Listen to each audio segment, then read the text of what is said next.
විමල් වීරවංශ ඇමතුමාත් එක්ක වැඩ කරලා තිනවා.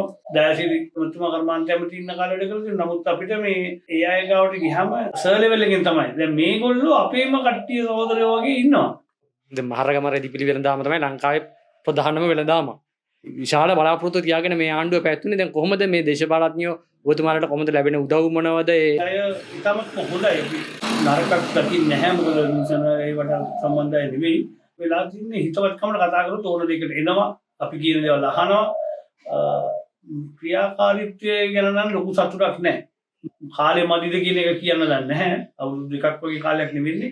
ඒ අය වෙන ප්‍රභූ ලෙවල් එක නෑ. අපිත් එක්ක ඇවිල්ලා අපිත් එකට ඉඳගෙන අපිත් එක්ක ඕන දෙයක් අපිට බය නැතුව මුලට කියන්න පුළුවන් ස්වභාවයක්.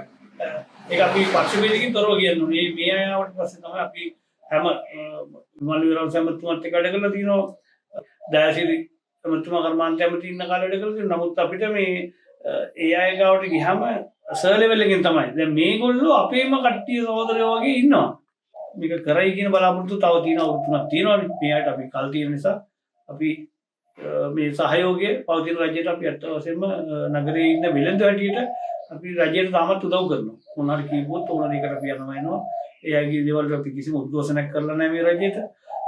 බලාපොරොත්තු තියාගෙන ඉන්නවා අපිට පමුණුව වෙනුවෙන් යමක් කරයි කියලා.